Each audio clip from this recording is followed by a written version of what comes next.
What is it like to wake up in the year 845, travel with us through time, and feel like a true Viking warrior? Welcome back to our channel, where history comes to life. Today we take you on an unforgettable journey through time. Imagine leaving the modern world behind and waking up in the year 845, in the midst of the Vikings. You open your eyes and realize that you're surrounded by smoky houses and proud Viking warriors. This is the Viking Age, a period marked by exploration, adventure, and epic conflict. The year 845, in the areas led by the Viking communities, was a very important period. Like any other civilization, in its beginnings they were quite primitive, but little by little their culture, their way of seeing life, and their well-known reputation as professional warriors made them aware of who they really were. And this period was also marked by exploration from other sites, and also grew up in the cultural environment.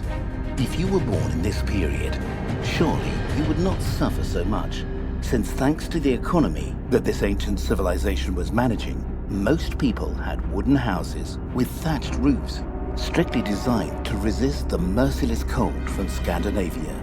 Even in social gatherings, they did not get cold, because they built large halls to be able to be in the community, and also hold large and exquisite banquets. But even if the outside environment was cold, the Vikings avoided this thanks to their clothing, which consisted mostly of wool and linen, and they used long tunics and cloaks to keep warm.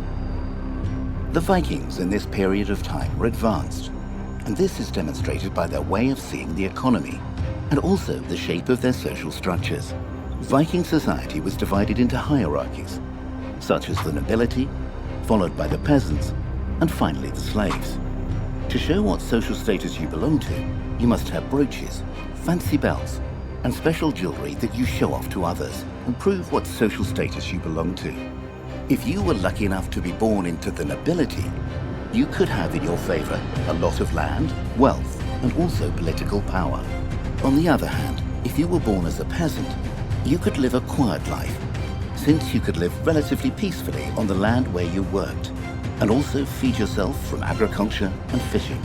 In addition to all this, you could enjoy incredible landscapes that characterized the territories that are currently Sweden, Norway, and Denmark, among other sites conquered by the Vikings.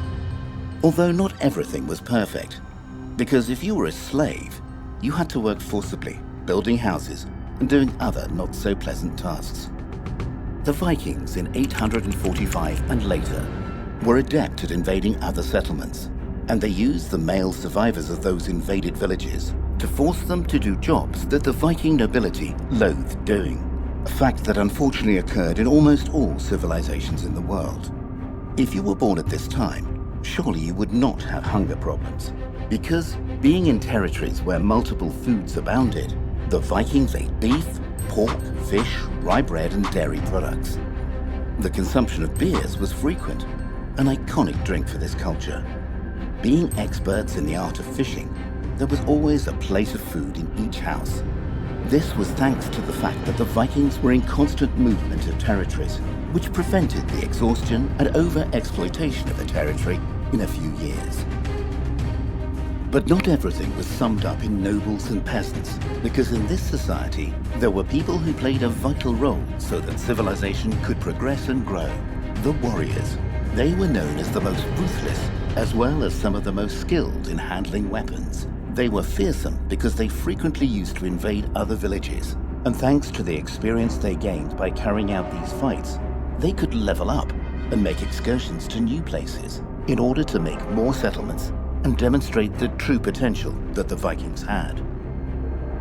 Like all civilizations, the Vikings, realizing how much their culture was worth and also having enough resources, began to expand their lands and also go on voyages of exploration.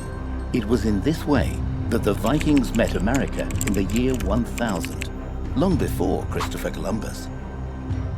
But we are in the year 845, and it was in this period that the Vikings invaded France under the leadership of Ragnar Lodbrok, and thanks to the advanced fleet they designed. They had longships called drakar, with which they could travel for miles. While the Vikings were unable to conquer Paris, this was the ultimate test in just how advanced the Vikings were as a civilization, a society rich in history and culture, which had the possibility in its hands to conquer Europe. Undoubtedly, thanks to everything seen in this video, we can realize the true power that the Vikings had and how fearsome they could be, not only taking into account the warriors they had among their troops, but also how intelligent and advanced they were as a society in a period so distant from ours. Do you like our content? Do not stop being subscribed to our YouTube channel. And if you are not, I invite you to subscribe and leave a like to enjoy more content similar to this. See you in the next video.